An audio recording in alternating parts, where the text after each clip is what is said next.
नमस्कार। नागपंचमीसाठी पातोळ्या बनवत आहे 2 प्रकारच्या। त्यासाठी मी उकडे तांदूळ रात्री भिजत घातलेले। आता मी स्वच्छ धुवून ते मिक्सरला बारीक पेस्ट करून घेते।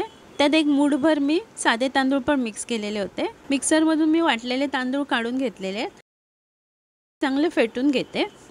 हे मी 2 तास अगोदर भिजून घेतलेली चण्याची डाळ कढईत काढून घेते आणि थोडंसं पाणी घालून झाकण लावून शिजवून घेते।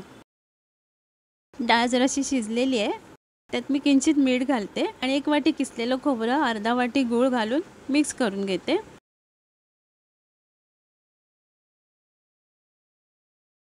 गूळ वितळलेला आहे आणि खोबरं पण चांगलं सुकलेलं आहे। त्यात मी जायफळ घालते किसून, वेलची पावडर घालते आणि सगळं मिक्स करून घेते।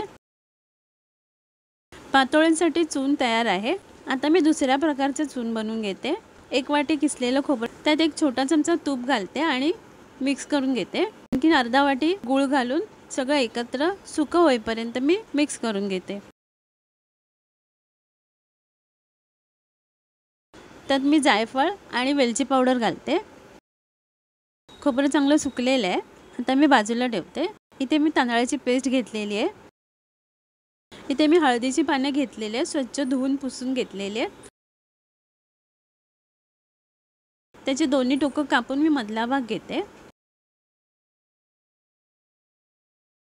एका पानावरती मी तांदळाची पेस्ट लावते, पाण्याचा हात लावून चांगली पसरवून घेते। त्याच्यावर मी चण्याच्या डाळीचं मिश्रण केलेलं ते घालून पान फोल्ड करून बंद करून घेते दोन्ही बाजूनी।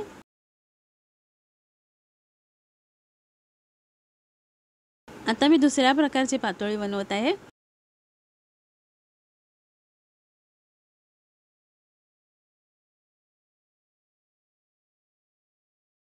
यात मी खोबऱ्याचं मिश्रण घालते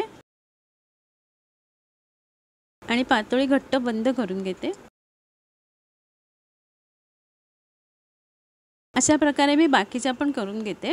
पातोळ्या भरून झालेल्या आहेत। आता मी टोपात पाणी घेऊन आणि त्याच्यावर पातोळ्या व्यवस्थित लावून ठेवले आणि वरून झाकण लावून पातोळ्या मी 20 मिनिटांसाठी वाफ काढून घेते।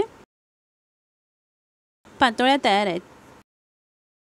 आजच्या या दोन्ही प्रकारच्या पातोळ्या तुम्हाला आवडल्या असतील तर नक्कीच लाईक, शेअर, सबस्क्राइब आणि कमेंट करायला विसरू नका। धन्यवाद।